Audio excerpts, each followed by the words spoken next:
You do everything right. You go to school, earn your degree, you land a stable job, you fall in love, then get married, you build a home, maybe have children, maybe not, but from the outside, it seems like you're living up to the world's expectations. No one criticizes you, no one doubts you, but you can't extinguish a very small, very quiet, yet very real feeling. Why do I still feel empty? That feeling isn't big enough to cause a crisis, but it's persistent enough that you can't name happiness. You're not sad, but you're not truly happy either. You're not falling apart, but you don't feel like you're moving forward. Each day passes like a repeated copy of the day before, responsible, fulfilled, but lacking life. I've been there, and not just once. For me, nothing was more familiar than lying in a mansion of over 1,000 square meters, yet feeling smaller than ever. Next to me was the woman I once thought was the love of my life, but the way we looked at each other no longer connected. There were no arguments, no tragedies, just an invisible distance, cold and vast, like the space between two planets. Do you know what kind of loneliness hurts the most? It's not when you're alone, it's when you're next to someone you know, and you realize they're no longer there. I've loved deeply, I've married, I've divorced, and I've asked myself hundreds of times why. Not because I didn't try, I tried. Far too much, in fact. But the truth is, I didn't start from the right place. I entered love and marriage not because I was clear, but because I wanted to escape the uncertainty within myself. I wanted someone to make me feel whole. I wanted someone to make me feel valuable. I didn't love as an adult. I loved like someone looking for refuge. And you know, when you marry someone just to escape loneliness, you're not connecting. You're signing a contract with an illusion. You're not truly choosing them. You're choosing the safety they represent. And so you live in a house where every day you have to wear a different face to keep the family picture from falling apart. But inside, you begin to fade. You smile when you don't want to. You agree when you're not sure. You endure when you have nothing left to hold on to. And then you ask yourself, what happened to me? I'm not telling you this to make you fear marriage. I'm not denying love. But I want you to face the truth. If there's something inside you whispering that you're not okay, don't cover your ears. Don't make excuses. Don't use society as a reason. Don't use children as an excuse. Because the cost of living a life that's not aligned with your inner truth is always higher than the cost of facing it. The emptiness doesn't just appear. It's the result of thousands of small choices you've made to please the world rather than being true to yourself. And at some point, you'll realize you can have everything, money, a house, people by your side, but if you don't have yourself, you have nothing. Stop. Ask yourself, not for others, for you. Are you living the life you've chosen, or the life others expect you to have? Do you really want what you have, or are you just afraid of losing it? Are you still yourself, or have you become the version you think others need to see? The answer doesn't come from books. It comes from the courage to face yourself. And sometimes the bravest thing isn't to hold on to what you have. It's to dare to let go of everything, to find what you've lost, yourself. Marriage is not the problem, but the reason you enter it, it may be the beginning of all problems. I once believed that if you love enough, everything will fall into place. That if two people are sincere with each other, all the distances, differences, and wounds can be overcome.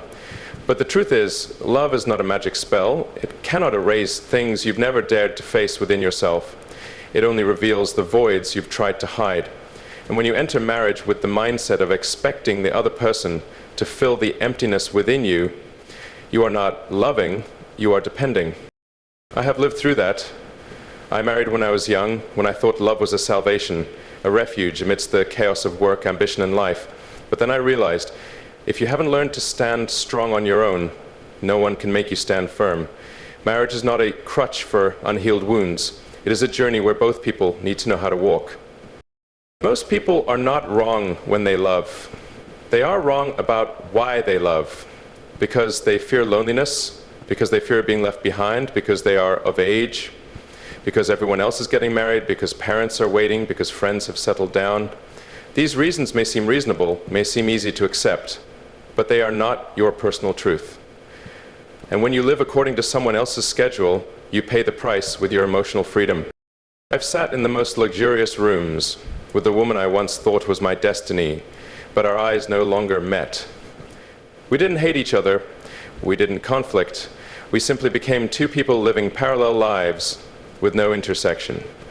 I once thought, we just need to try a little harder, but the truth is, you cannot force two unsynchronized orbits to align at one point. They often say, marry someone who makes you feel at peace, but they don't make it clear. You need to be at peace with yourself first. If you enter marriage while you're still in turmoil within, then every word, every action of the other person will become a test of your insecurity.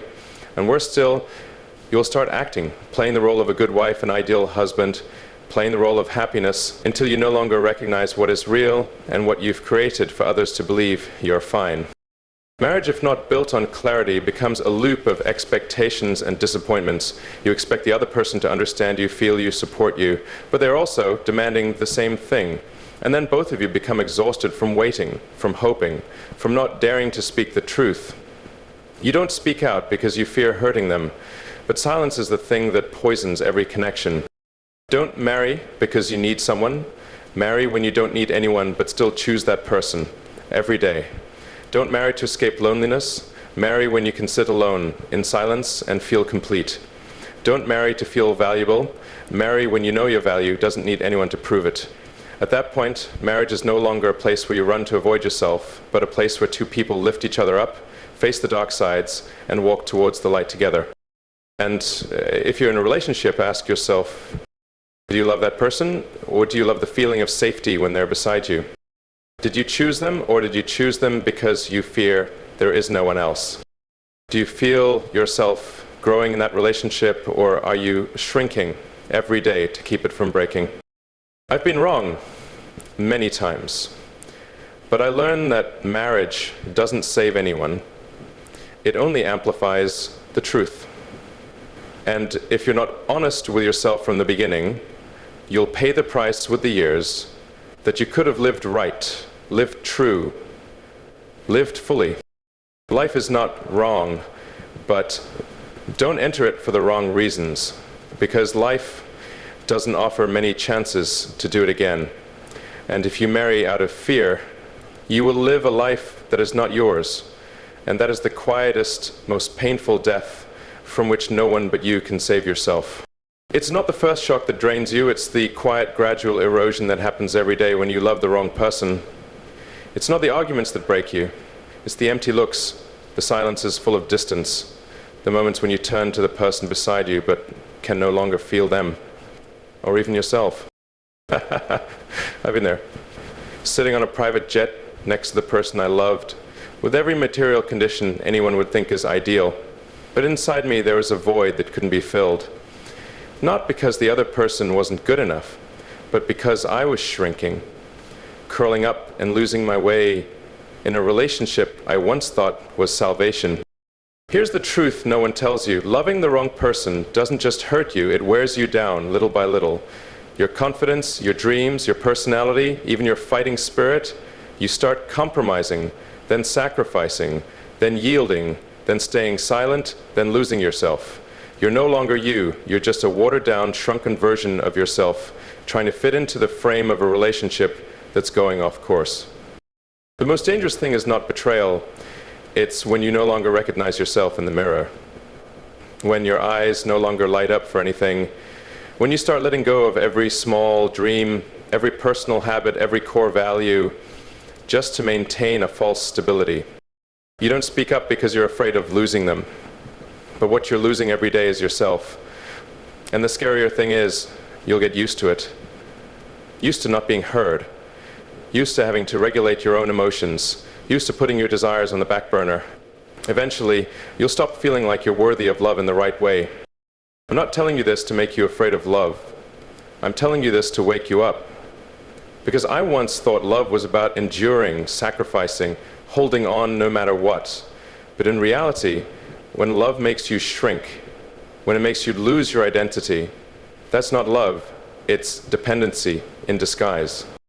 If you have to shrink to fit into someone else's heart, that relationship is not a home, it's a cage.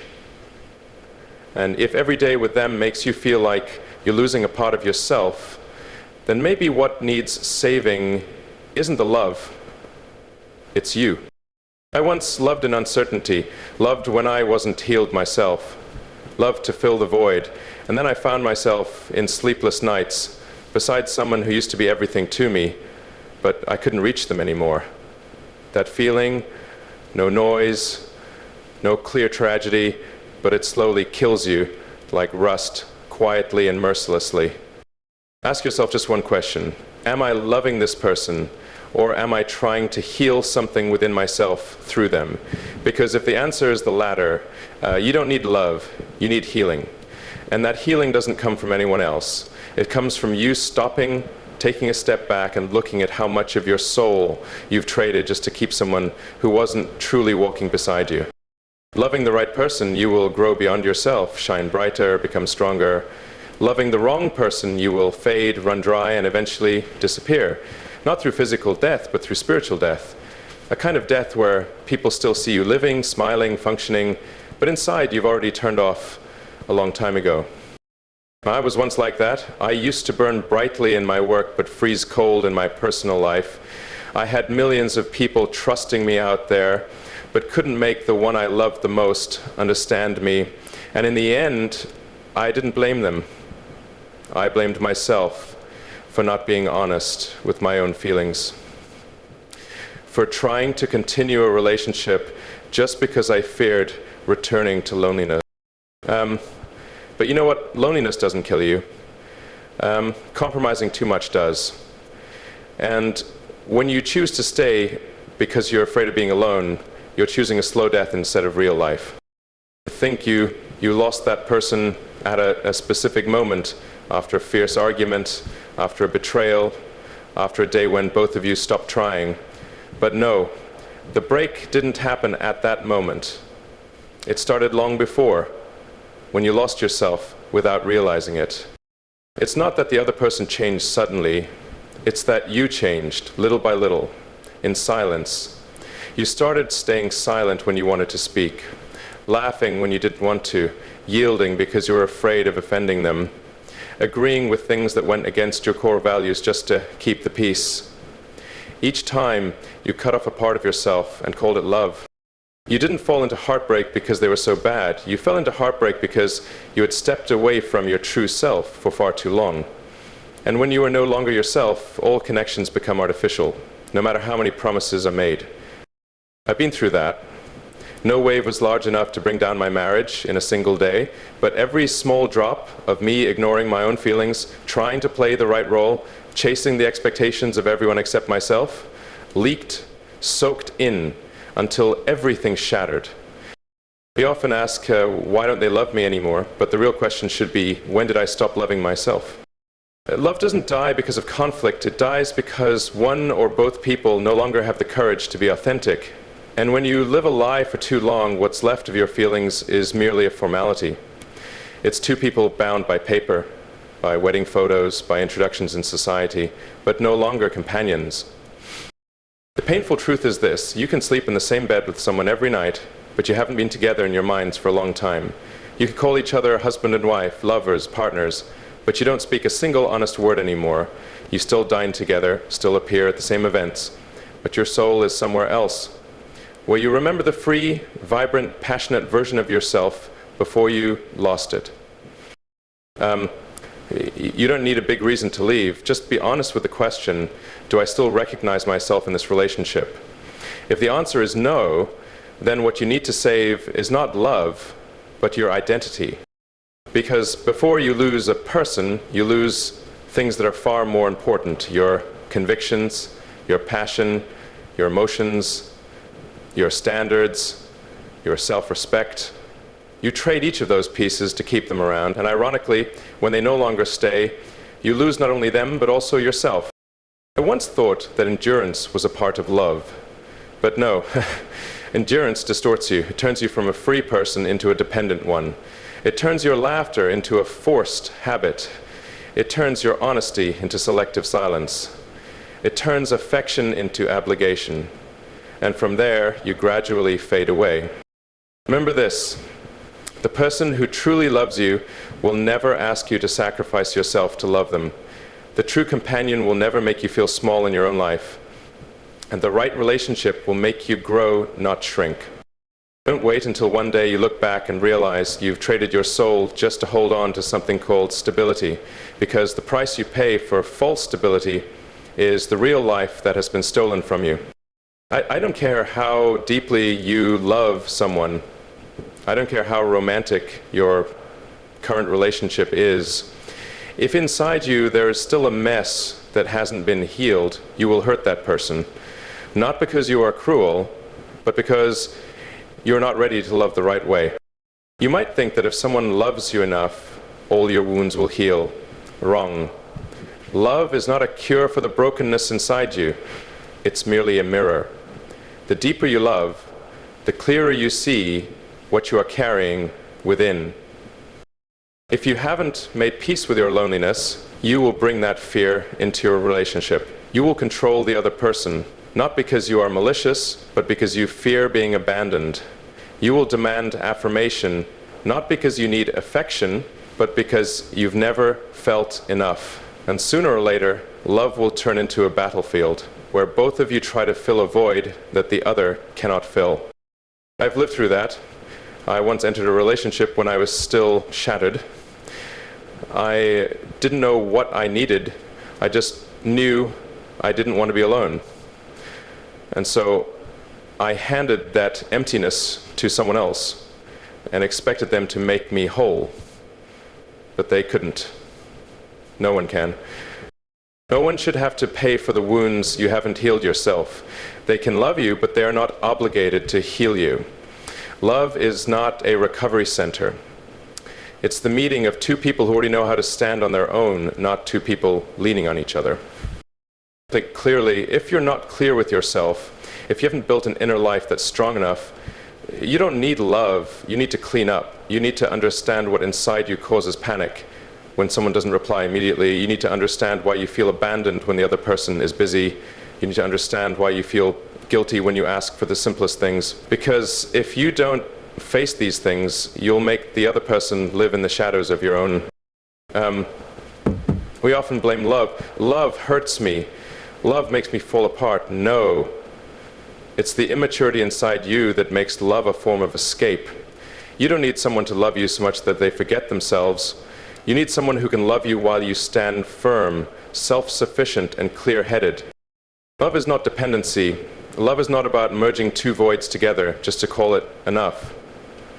Love is when you've learned how to be at peace, alone, and then choose to enter a relationship not out of fear, but for companionship. You might be thinking, but I'm so hurt, I need love to get through it. That's a real feeling, but it's a dangerous choice. Because when you use love as a crutch, you not only make yourself dependent, but you also make the other person carry the parts you haven't cleaned up. And that love won't last long. True love starts with you. No one should love you more than you love yourself. No one should have the power to decide your worth except you. And if you haven't learned how to stand on your own, loving someone else is just a form of redirecting your pain, not healing. Don't enter a relationship if you haven't taken the time to heal yourself. Don't use someone else as a lifeline to escape loneliness. Don't place the responsibility on someone else to make you feel enough. Because sooner or later, they will become exhausted. And when they leave, you'll return to square one, but this time you'll hurt even more because you've lost both them and yourself. Love when you've made peace with loneliness. Love when you're no longer afraid of being abandoned. Love when you've understood yourself and healed the broken parts. Then love will no longer be a place to escape. It will be a place where you can freely open your heart without fear of losing yourself. There is a truth that not many people will say directly to you. Marriage, if it comes at the wrong time, doesn't just hurt your heart. It suffocates bigger things. Your dreams, your ambitions, the plans that once made you feel life had meaning. You think the thing that kills dreams is failure, lack of money, or an unfair society. No. The thing that kills dreams most silently is when you tie your life to someone who doesn't understand what that dream is, or worse, sees it as too big for them to bear. A marriage with the wrong person at the wrong time won't destroy you all at once. It will erode you little by little, day by day. You won't realize it right away. At first, everything seems fine, loving each other, marrying each other, building a life together, but then the small dreams you carried with you, writing a book, starting a business, going back to school, diving into a project you were once passionate about, gradually get postponed. We'll do it when we're stable, we'll do it when the kids grow up. It's not convenient right now, and you nod. Once, then again, until you forget you ever had a dream. Do you think that's sacrifice for love? No. That's you gradually trading yourself to hold on to a version of stability, praised by society, but deep inside, you feel suffocated. And the cruel part is, the person beside you may not even realize they're doing this to you. Or worse, they know, but they assume that stability is more important than passion. I've been through that feeling. Sitting in a big house beside the person I loved, but my mind was drifting somewhere else, to an idea, something I wanted to build, a project I hadn't started. But I stayed silent, because if I spoke, I'd be seen as selfish. Because at that moment, we were trying to be stable, but that kind of stability is a trap. It doesn't nourish your soul. It makes you wither in silence. Dreams don't die in a day. They die little by little. Each time you choose silence instead of speaking up. Each time you choose to postpone instead of starting. Each time you choose don't upset the other person instead of live true to yourself. You think you're preserving happiness, but in reality, you're draining your life energy. Let me ask you this, are you still dreaming, or are you just living each day in stability that you no longer dare to shake up? And you dare to ask again, is the person you're living with lifting you up or holding you back because of their own fear? Marriage with the right person at the right time is a launch pad. It makes you stronger, more creative, more courageous. But with the wrong person, or the right person at the wrong time, it's a chain. Lightly, you stay stuck. Heavily, you slowly forget who you once were. And the heartbreaking thing is, some people choose to continue living like this, not because they don't have dreams, but because they fear that change will shatter what society calls stability. They think sacrifice is noble, until they look back 10 years later and no longer recognize themselves in the mirror. I'm not here to tell you to give up your marriage. I'm here to say you need to be honest. If you're living in a relationship that is gradually pulling you away from your dreams, making you smaller, and disconnecting you from the person you once were, then it's time for you to ask the question again. Because when you lose your dreams, you don't just lose an idea, you lose your identity, you lose the light in your eyes, you lose the reason to wake up in the morning, and you begin to exist, no longer live. You don't need another lover, you need to look straight at yourself. Not in the mirror, but in your mind, in your choices, in the things you're willing to compromise, just to avoid feeling empty. Don't get married if you're not brave enough to face yourself when no one is around. Don't step into marriage with a hole in your heart and expect someone else to fill it for you, because sooner or later you'll realize the other person isn't a healer. They're just a mirror reflecting all the things you haven't dared to face. People are not hurt because of marriage. People are hurt because they marry when they're still unclear about who they are. Because they don't know what truly matters to them. Because they confuse the feeling of being loved with the ability to love themselves. And so they marry not to build, but to fill a void. I used to be like that. I thought if I had a family, I would be complete. If I had someone by my side, I would feel whole. But the truth was the opposite. The more I tried to find someone to fill the gap, the emptier I felt. Because what you need is not a lover, but a clear understanding of yourself, so that when you enter a relationship, you bring with you a complete self, not a patched up version. Ask yourself, am I choosing someone because they make me better, or just because I fear loneliness? Am I in this relationship because I see a shared path ahead, or just because I need someone to avoid standing alone? Do you know why many people are in love but still feel lost? Because they've never sat down and asked themselves the hard questions. They rush into relationships without knowing what they need, what they want, what their limits are, what their values are. And then, as the differences begin to show, they start blaming the other person. But the truth is, they are the ones who weren't ready. You don't have to be perfect before loving, but you need enough self-awareness not to turn love into a tool for escaping from yourself. If you can't be at peace on your own, don't step into marriage. If you haven't learned to love yourself, don't give your heart to someone else. If you can't define who am I, then you won't be able to answer who do I need. I'm not writing this to make you fear marriage. I'm writing so you can see one thing.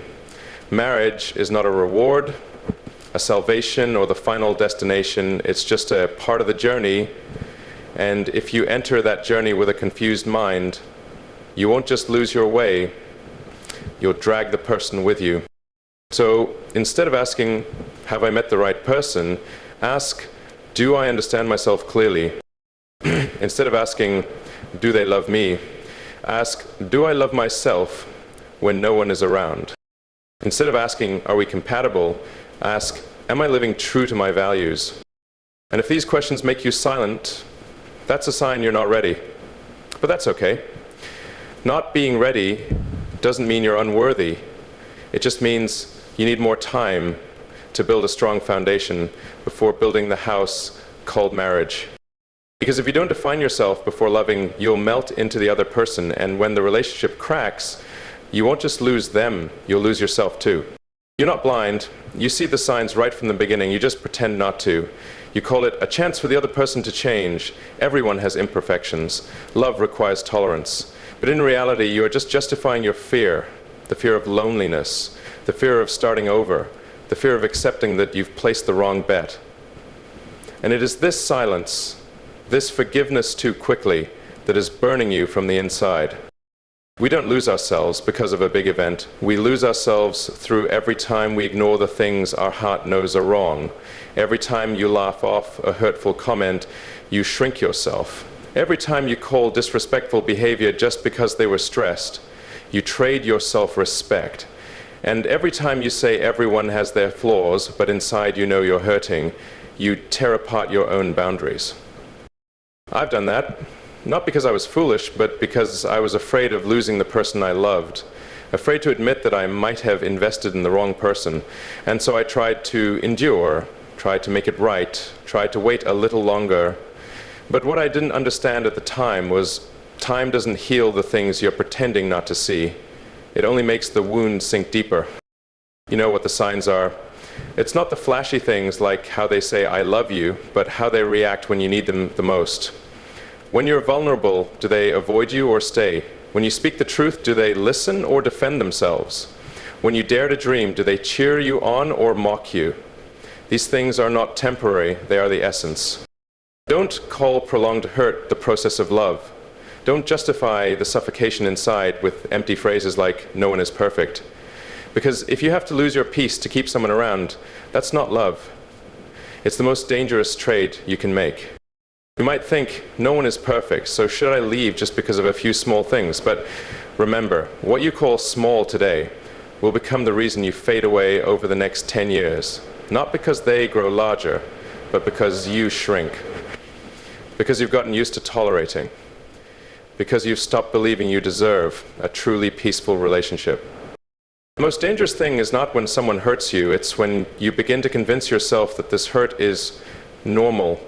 When you start to believe that loving someone means having to hurt, that to keep someone you must lose a part of yourself, that's not maturity in love, that's sliding deeper into illusion. So if something inside you is crying out something is wrong, don't silence it with logic or compromise. Listen to it. Ask the questions. Be honest. Not to leave, but to understand where you stand. Because if you keep ignoring those signs, you'll no longer know where your boundaries end. Don't be afraid to hurt someone with the truth. Be afraid of hurting yourself with pretense. Don't fear loneliness when walking away from someone who no longer fits. Be afraid of having to sleep next to them every night and the ever-growing emptiness inside. The truth will not destroy a true relationship. It will only shatter the illusions that you should have let go of long ago. If love makes you feel controlled, suffocated, and limited, that's not love. That's manipulation wrapped in beautiful words. That's possessiveness disguised as care. That's a cage painted gold and called a serious relationship. True love doesn't ask you to sacrifice yourself. It doesn't tell you to put aside your dreams, suppress your emotions, or shrink yourself so that the other person feels whole. True love doesn't need you to dim your light so someone else can feel comfortable in their darkness. I've loved. I've been in relationships where I thought love was about merging, about becoming a perfect fit with the other person, until I didn't even recognize myself. True love is not possession. You don't need a contract, a wedding ring, or any formal commitments to prove it exists. You don't need to report every action, control every relationship, or worry that a little freedom will make them leave. If the relationship is truly built on a solid foundation, then freedom is what makes it grow, not threaten it. Let me ask you one thing. Are you in a relationship that helps you expand or makes you shrink? Do you feel peaceful or tense? Are you yourself, or are you playing a role to fit into a standard you don't even agree with? If the answer is shrinking, tension, and acting, then you're losing more than you realize, because a wrong relationship doesn't just make you sad. It erodes your energy, it blurs your self-confidence, makes you start doubting what you once believed to be true, and worst of all, it makes you forget that you deserve better. True love is when you don't have to sacrifice yourself to keep the peace. It's when you're not punished for being honest. It's when you're allowed to grow, allowed to go far, allowed to live fully, and still have someone by your side, watching you soar without feeling left behind. Don't confuse compromise with losing yourself. In true love, you can change a few habits, adjust to be harmonious, but you should never be asked to give up the core of who you are. Because once you remove the most important parts of yourself just to stay, that love is no longer worth holding on to. You don't need someone to hold you back. You need someone to push you forward. Not someone who makes you feel guilty for living up to your potential, but someone who feels happiness seeing you shine. The right person doesn't come to complete you, they come to illuminate the parts of you that you've had but haven't dared to live fully. They're not afraid when you grow. They're not worried when you become strong, independent, and confident, because they know that someone who truly loves you will never ask you to shrink yourself to fit their world. True love is not sweet control, it is profound freedom. It's when you can live with everything you are without being judged, compared, or molded. It's when you're respected even when you're weak, and cheered on when you're strong. So if you're having to sacrifice your true self to keep a relationship, stop. Ask yourself, is this love, or is it a cage wrapped in gentle words? Because if you're trading yourself, what you're holding on to is not love, but fear disguised as love. You don't come to love to be suffocated, you come to expand. And true love, if it exists, will never ask you to lose yourself to keep the other person. You don't need to get married to prove you're stable. You don't need to get married to be socially recognized as successful, mature, or complete. In fact, if you enter marriage with this mindset, you're carrying an empty suitcase, hoping someone will fill it for you. And when both people carry a sense of lack, the only thing they can build together is exhaustion. Marriage is not the solution. It doesn't mend the cracks within you. It doesn't erase the feeling of loneliness. It doesn't make you a better version of yourself just because of a ring. If you don't truly understand yourself, haven't healed, aren't complete from within, marriage will only highlight that emptiness. I once believed that if I met the right person, everything would become easy. That when love was deep enough, differences would disappear. But in reality, it doesn't. Love is never enough if you're not enough for yourself. No one can make you feel secure if you're constantly living in the fear of being abandoned. No one can help you find your value if you can't see it when you're alone.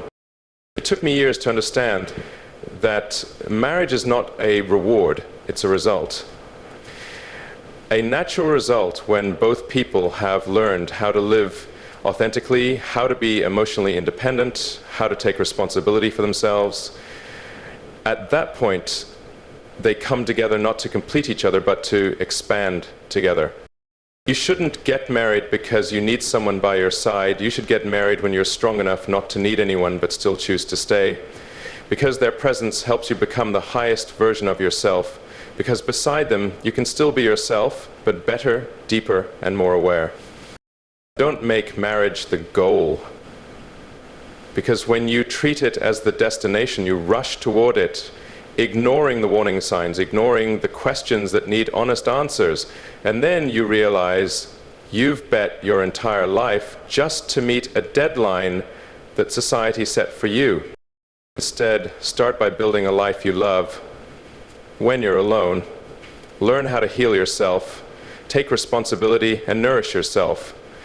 When you're complete, you don't look for someone to rescue you, you look for a companion. And when two complete people find each other, they don't fight for space, they create new space. They don't need control, because each has already controlled themselves. They don't need drama, because they find peace in each other's presence. Marriage is not the beginning of a better life. If you can't build that life before marriage, you won't build it after. A marriage certificate doesn't change you. A happy relationship doesn't appear naturally. Everything is a consequence of the inner process of self-discipline before anyone else steps into your life.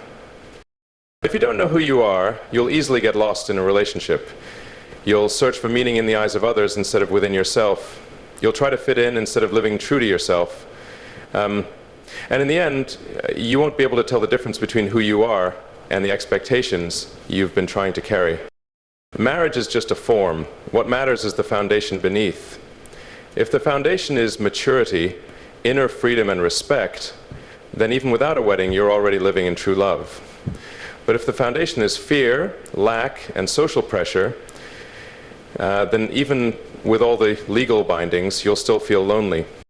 You don't need to chase an ideal of love. You need to ask yourself, who am I when no one is around?